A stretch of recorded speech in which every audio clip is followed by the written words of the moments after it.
Hello everyone, आज हम photo electric effect के बारे में पढ़ेंगे। What is photo electric effect. इससे पहले वाली वीडियो में हमने ब्लैक बॉडी रेडिएशन के बारे में पढ़ा था कि ब्लैक बॉडी रेडिएशन क्या होती है और ये जो है इलेक्ट्रोमैग्नेटिक रेडिएशन की पार्टिकल नेचर को शो करता है। इससे पहले वाली वीडियो में हमने वेव करेक्टर के बारे में पढ़ा था कि वेव करेक्टर क्या होता है और ये डिफ्रैक्शन एंड इंटरफेरेंस फिनोमेना को शो करता है।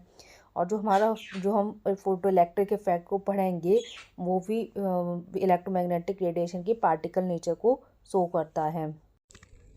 1887 में हाइनरिच हर्ट्ज ने एक इंटरेस्टिंग एक्सपेरिमेंट परफॉर्म किया। उन्होंने मेटल सरफेस पर लाइट की एक बीम को गिराया, इससे इलेक्ट्रॉन्स निकलने लगे। मेटल जो कि इस इफेक्ट को शो करते हैं वो सीजियम, पोटेशियम, रुबिडियम एक्सेट्रा हैं। उन्होंने एक एक्सपेरिमेंट का सेटअप किया एक सेल को लेकर, जिसके साथ एक इवैक्यूएटेड चैम्बर थी जिसमें कि 2 मेटल इलेक्ट्रोड्स थी जो कि एक्सटर्नल सर्किट से कनेक्टेड थी। जब हाई एनर्जी की रेडिएशन को नेगेटिव इलेक्ट्रोड पर गिराया तो इलेक्ट्रॉन्स एमिटेड हुए, तब इन इलेक्ट्रॉन्स ने करंट को कैरी किया।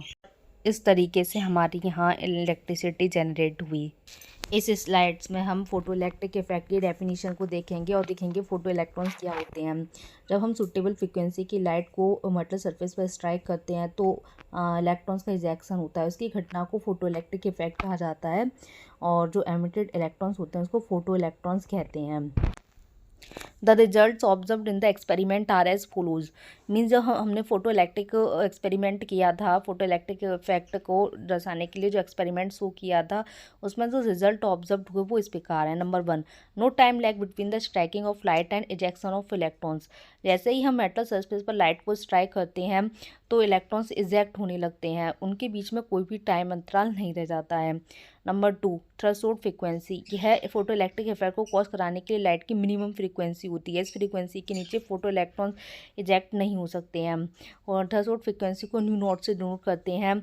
यह देखा गया था कि जब न्यू लाइट की फ्रीक्वेंसी थ्रेशोल्ड फ्रीक्वेंसी से ग्रेटर होती है तो केवल वही इलेक्ट्रॉन इजेक्ट होते हैं जिसकी मैक्सिमम पॉसिबल काइनेटिक एनर्जी होती है। Number 3, number of photo electrons. Photo electrons की जो नंबर है वो लाइट के इंटेंसिटी यानी कि ब्राइटनेस के ऊपर डिपेंड करती है, यह लाइट की फ्रीक्वेंसी के ऊपर डिपेंड नहीं करती है। Number 4, kinetic energy of the photo electrons. Photo electrons की जो काइनेटिक एनर्जी होती है वो लाइट की फ्रीक्वेंसी के ऊपर डिपेंड करती है।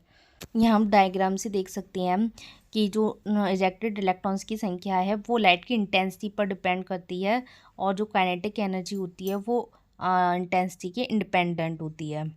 बट क्लासिकल मैकेनिक्स क्या कहती है कि काइनेटिक एनर्जी लाइट की इंटेंसिटी पर डिपेंड करनी चाहिए।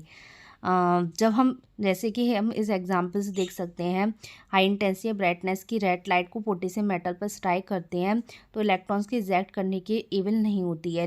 लेकिन जैसे ही हम येलो लाइट की हायर फ्रिक्वेंसी वाली येलो लाइट को पोटेशियम मेटल पर स्ट्राइक करते हैं तो इलेक्ट्रॉन्स एमिटेड होने लगते हैं। इसका मतलब है कि पोटेशियम एटम की जो थ्रेशोल्ड फ्रिक्वेंसी होती है वो ग्रेटर होती है रेड लाइट की फ्रीक्वेंसी से, लेकिन कम होती है येलो लाइट की फ्रीक्वेंसी से, जो कि फोटो इलेक्ट्रिक इफेक्ट को शो कर सकती है। गाइस, हम यहाँ देख सकते हैं कि जो इलेक्ट्रिक इलेक्ट्रॉन्स की काइनेटिक एनर्जी होती है वो लाइट की फ्रीक्वेंसी के ऊपर डिपेंड करती है, लाइट की इंटेंसिटी के ऊपर डिपेंड नहीं करती है। गाइस, ये वीडियो आपको अच्छी लगी हो तो प्लीज़ लाइक शेयर सब्सक्राइब कीजिएगा। Thanks for watching.